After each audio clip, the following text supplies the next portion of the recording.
Ayan mga kapisda, ginagawa ko na yung timon ng aking flatboat.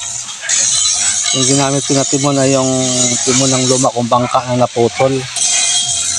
Pinapakinis ko muna bago dugtungan ng kanyang shafting.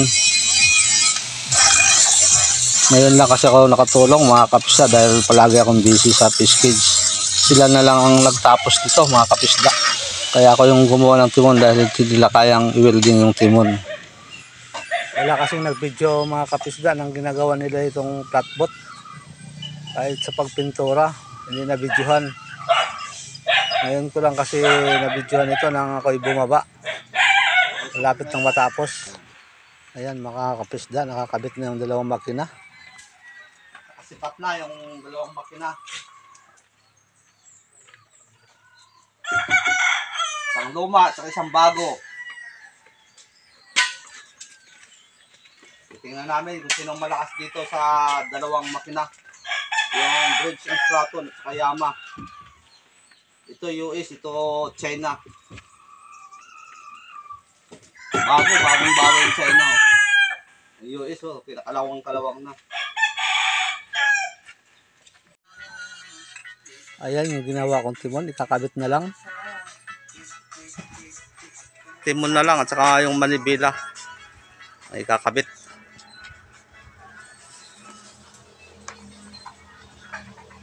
Dalawang makina.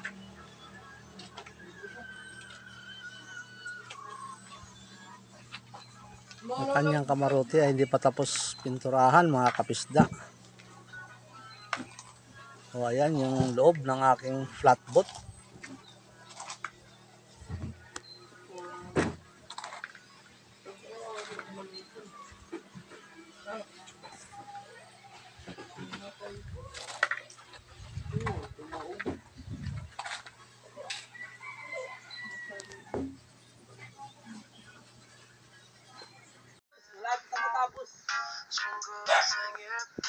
Tupon na lang, tsaka manibila dito.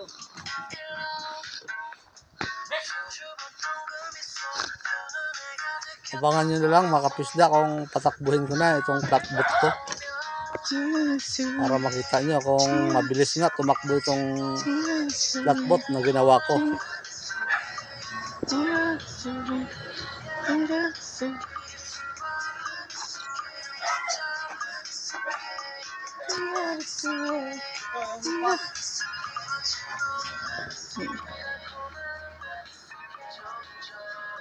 Ayos!